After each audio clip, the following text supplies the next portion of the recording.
అందరికీ నమస్కారం. Welcome to my channel. ఈ వీడియోలో ఏపీ ప్రభుత్వ పెన్షనర్ల నిరీక్షణ ముగిసింది. డీఆర్ అరియర్స్ జమ అంటూ అప్డేట్ రావడం జరిగింది. సో, దీనికి సంబంధించిన పూర్తి వివరాలు ఈ వీడియోలో తెలుసుకుందాము. వీడియో అయితే ఎక్కడే కానీ స్కిప్ చేయకుండా ఎండ్ వరకు చూసేయండి. అప్పుడు ఇన్ఫర్మేషన్ పూర్తిగా అర్థమవుతుంది. అలాగే వీడియో చూస్తున్న ప్రతి ఒక్కరు లైక్ చేయండి ఫ్రెండ్స్. ఈ వీడియోని తోటి ఉద్యోగ పెన్షన్ మిత్రులతో అయితే షేర్ చేయండి. కొత్తగా మన ఛానల్ చూస్తున్నవారు సబ్స్క్రైబ్ చేసుకోండి. సబ్స్క్రైబ్ చేసుకోవడం వల్ల నేను చేసే ప్రతి ఒక్క వీడియో మీ వరకు రీచ్ అవుతుంది. ఇక ఆలస్యం చేయకుండా వివరాల్లోకైతే వెళ్ళిపోదాము.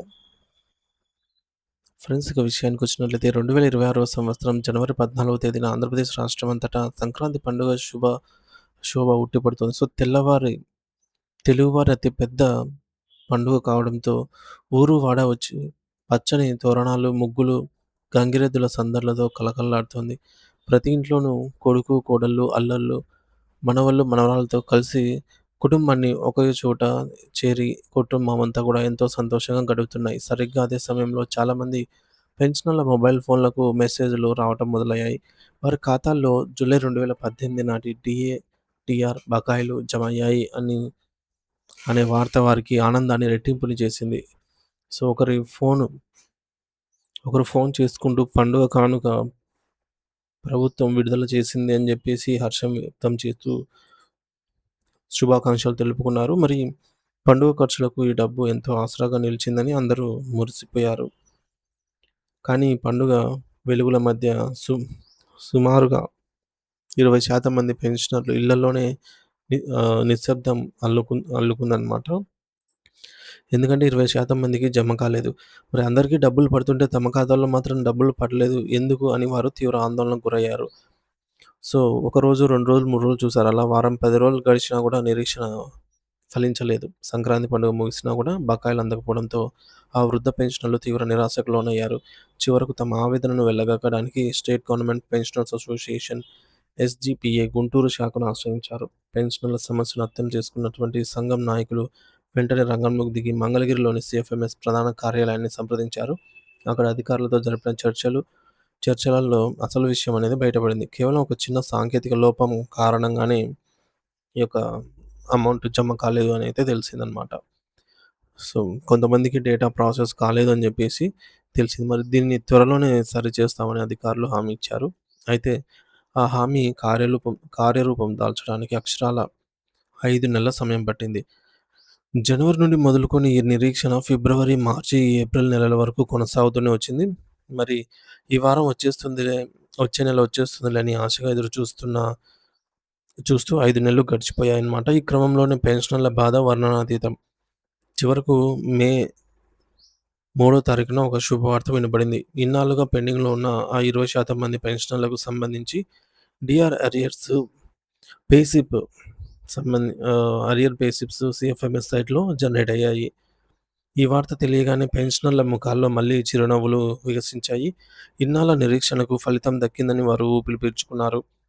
సరిగ్గా అదే రోజున అంటే మే 3, 2026న కాకినాడ జిల్లా స్టేట్ గవర్నమెంట్ పెన్షనర్స్ అసోసియేషన్ ఆధ్వర్యంలో ఒక కీలక సమావేశం అయితే జరిగింది. ఈ సమావేశానికి ఏపీ ఎన్‌జీఓ అమరావతి, గుంటూరు అధ్యక్షుడు శ్రీ డి. వెంకటేశ్వరరావు గారు మరియు జనరల్ సెక్రటరీ శ్రీ ప్రభుదాస్ గారు ప్రత్యేకంగా విచ్చేశారు. వారు అక్కడ మాట్లాడుతూ గత కొన్ని నెలలుగా తాము ప్రభుత్వంపై చేసిన పోరాటాన్ని వివరించారు. సో, ఏప్రిల్ 24వ తేదీన తాము స్వయంగా ఆర్థిక శాఖ జాయింట్ సెక్రటరీ గారు గౌతమ్ మల్లాడి గారిని కలిసి వినతి పత్రం సమర్పించినట్టు కూడా తెలిపారు. దేశవ్యాప్తంగా ఇంకా 20% మందికి అరియర్స్ ఏమీ అందలేదని, ముఖ్యంగా విశాఖపట్నం సీతమ్మధార ట్రెజరీ పరిధిలోని 16,500 మందికి పెన్షనర్లకు సంబంధించి ఈ అరియర్స్ డబ్బులు అందక ఇబ్బందులు పడుతున్నారని వారు ప్రభుత్వం దృష్టికి తీసుకెళ్లారు. అంతకంటే బాధాకరమైన విషయం ఏమిటంటే, ఈ బకాయిల కోసం ఎదురుచూస్తూ ఆర్థిక ఇబ్బందుల వల్ల లేదా అనారోగ్యాల వల్ల కొందరు పెన్షనర్లు మరణించారు అని వారి ఆవేదన వ్యక్తం చేశారు. సో, అందుకే యుద్ధ ప్రాతిపదికన ఈ నిధులను విడుదల చేయాలని వారు పట్టుబట్టారు. సంఘం నాయకుల విజ్ఞప్తికి మరియు వారు చూపిన ఆధారాలకు స్పందించినటువంటి జాయింట్ సెక్రటరీ గారు వెంటనే పెండింగ్ బిల్లులను ప్రాసెస్ చేయాలని అధికారులను ఆదేశించారు.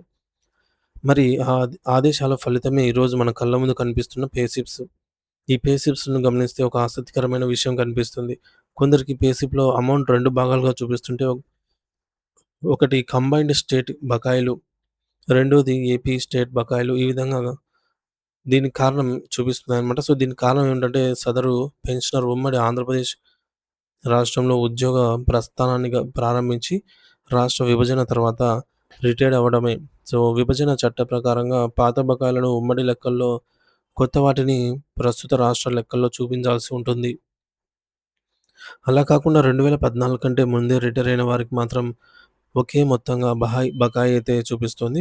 మరి ఈ క్లిష్టమైన ప్రక్రియను పూర్తి చేసి బకాయిల విడుదలకు సహకరించిన ఆర్థిక శాఖ జాయింట్ సెక్రటరీ గౌతమ్ మల్లాడి గారికి పెన్షనర్ల సంఘం తరపున ప్రత్యేక ధన్యవాదాలు తెలియజేశారు. సిఎఫ్ఎంఎస్ పోర్టల్‌లో ఈ యొక్క ప్రక్రియ ఇప్పటికే ప్రారంభమైంది కాబట్టి మరొక 2-5 పని దినాల లోపల, అంటే అతి త్వరలోనే పెన్షనర్ల ఖాతాల్లోకైతే నగదు నేరుగా జమ అవుతుంది. ఇక ఎటువంటి అనుమానాలు పెట్టుకోవాల్సిన అవసరం లేదని, బిల్లులు క్లియర్ అయ్యాయని సంఘం నాయకులు భరోసా ఇచ్చారు. తమ హక్కుల కోసం అహర్నిశలు శ్రమించి పే స్లిప్‌లు వచ్చేలాగా చేసినటువంటి సంఘం పెద్దలు శ్రీ వెంకటేశ్వర్ గారికి మరియు శ్రీ జి. ప్రభుదాస్ గారికి రాష్ట్రంలోని పెన్షనర్స్ అందరూ కూడా హృదయపూర్వక కృతజ్ఞతలైతే తెలుపుకుంటున్నారు. వృద్ధాప్యంలో తమకు రావాల్సినటువంటి సొమ్ము తమ చేతికి అందుతూ ఉండటంతో ఆ పెన్షనర్ల కుటుంబాల్లో మళ్ళీ పండుగ వాతావరణం అయితే నెలకొంది.